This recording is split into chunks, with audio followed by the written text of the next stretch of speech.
Last weekend, I taught individualized instruction, choose your own adventure for the first time with my 5 repeat students. And we went in a circle and shared our goals that we're working on. Everybody had different things that they wanted to achieve with their artwork, and I gave them what they needed to achieve those goals.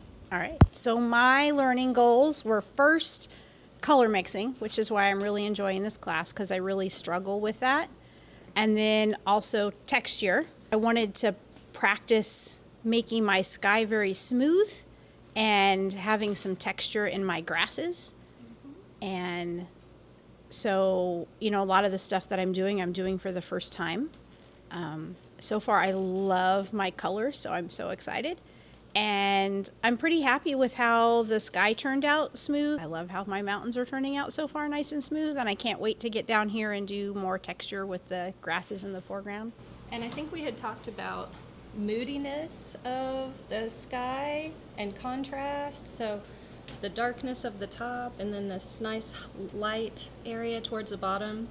And then you've got your mountains that are dark right next to that light in the sky, so that's a good focal point. Bottom part today, you're going to do some palette knife, right, with some clean color to get these flowers. So I'm really looking forward to that. Did your goals change at all from yesterday? Nope.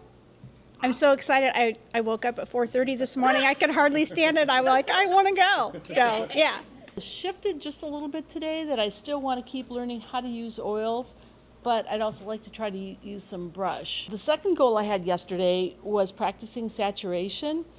That's shifted a little bit more today because I think before I really practice saturation, I think I really need to work on my color tiles and color mixing because I had a hard time yesterday. In my mind, I had a color in mind, but getting there was really challenging. So I think that's kind of what I want to work on today is learning how to use a brush and practicing my color tiles. We did achieve some good dark greens and learned how to desaturate them, create color unity in all the greens. We added a lot of that cadmium yellow deep to desaturate the green to make it more olivey.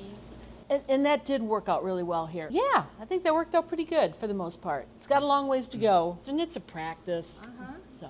And I think that using a brush, if we loosen the paint with some medium, get it more slippery, you can use that brush to get your edges around your trees, and you can even make a pop of light on the top of the trees with that. I think we could definitely accomplish that today. And what you're working on? I'm working on texture. I would like it thick and chunky, but I also want to be able to blend the colors in. And then, I know I need a lot of help, but this is the starting way. Well, you've got some nice thick palette knife texture, and the one thing that I really love about his work is that he's not afraid to use a lot of paint, which is a big hurdle for a lot of people. So he's very generous when he adds it to his palette, which prevents him from running out and making lazy choices later on in his color mixing.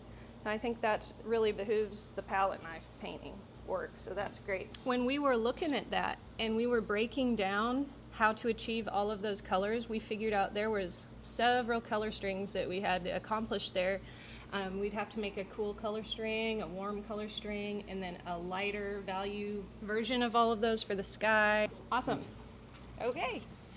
Okay, I'm going to stick with my goal of elevating beyond the photo reference. I want to paint intuitively. So this is all under painting right now, but my goal is to get the palette knife texture into the painting, and I'd like to work on depth. I know the picture doesn't really show a true depth, but I want my painting to show a true depth. So back to painting intuitively, palette knife etiquette and palette knife technique is my goal today. I love that you said that you want to create depth, because we can do that with saturation of the colors. The colors that are coming towards us can be warmer and more saturated, and the colors further off in that tunnel can be more cool. Okay. And like less that. saturated, and that'll push it. I think that this yellow right here is a little more gray, which would be more blue, and these up here are a little darker and more saturated and more red. Okay. So we can exaggerate that. Yeah, perfect. That's what I want to do, exaggerate that. Yeah. I love these clear goals, you guys, and you're doing such a good job of expressing them. All right, so we're all good to go. Thanks, guys. I appreciate it.